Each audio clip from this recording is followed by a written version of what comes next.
ವಾಹನ ಪರವಾನಗಿ ರಹಿತ ಹಾಗೂ ಮದ್ಯ ಸೇವಿಸಿ ಬೈಕ್ ಚಲಾಯಿಸಿದ ಸವಾರನಿಗೆ ಭಟ್ಕಳ ಜೆಎಂಎಫ್ಸಿ ನ್ಯಾಯಾಲಯ ಬುಧವಾರ 28,000 ರೂಪಾಯಿ ದಂಡ ವಿಧಿಸಿದೆ.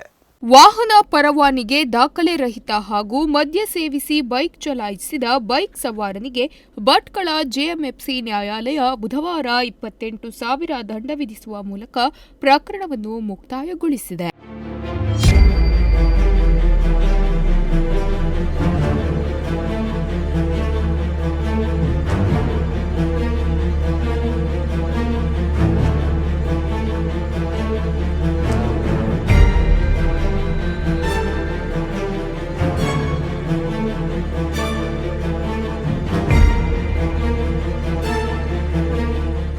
ನವೆಂಬರ್ 30ರಂದು ತಾಲೂಕಿನ ನ್ಯೂ ಇಂಗ್ಲಿಷ್ ಶಾಲೆಯ ಸಮೀಪ ಭಟ್ಕಳ ನಗರ ಠಾಣೆಯ ಪಿಎಸ್ಐ ನವೀನ್ ನಾಯ್ಕ್ ವಾಹನ ತಪಾಸಣೆ ಮಾಡುತ್ತಿರುವ ವೇಳೆ ಬಂದರ್ ಕಡೆಗೆ ಬೈಕ್ ಸವಾರನೊಬ್ಬ ತನ್ನ ಸ್ಕೂಟರ್ ನಂಬರ್ KA47 EA 0076 ಚಲಾಯಿಸಿಕೊಂಡು ಬರುವ ವೇಳೆ ಪರಿಶೀಲಿಸಿದ್ದಾರೆ.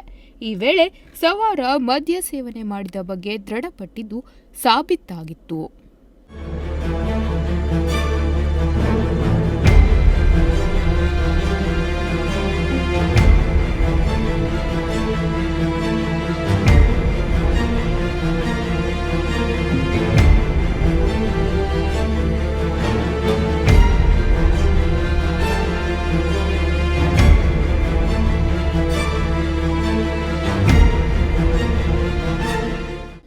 ಬೈಕ್ ಸವಾರರ ವಿರುದ್ಧ ಮದ್ಯ ಸೇವನೆ ಮಾಡಿ ವಾಹನ ಚಾಲನೆ, ಚಾಲನಾ ಪ್ರಮಾಣ ಪತ್ರ ಹೊಂದದೇ ಇದ್ದುದು, ಅಪಾಯಕಾರಿ ಚಾಲನೆ, ಹೆಲ್ಮೆಟ್ ಧರಿಸದೇ ಇರುವುದು, ಹೊಗೆ ಪ್ರಮಾಣ ಪತ್ರ ಇಲ್ಲ, ವಾಹನದ ಇನ್ಶೂರೆನ್ಸ್ ಮಾಡಿಸಿಲ್ಲ ಮತ್ತು ವಾಹನ ನೋಂದಣಿ ಮಾಡಿಸದಿರುವುದು ಕಂಡುಬಂದಿತ್ತು.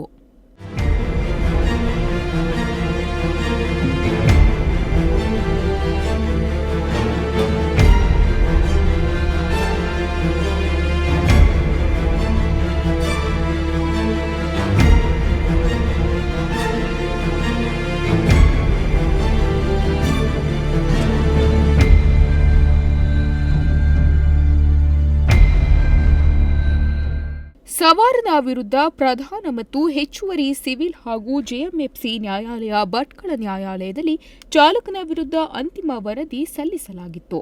ಈ ಪ್ರಕರಣ ವಿಚಾರಣೆ ಕೈಗೊಂಡ ನ್ಯಾಯಾಲಯ ತಪ್ಪಿತಸ್ಥ ಸವಾರನಿಗೆ ಶಿಕ್ಷೆ ವಿಧಿಸಿ ಆದೇಶ ಹೊರಡಿಸಿದೆ.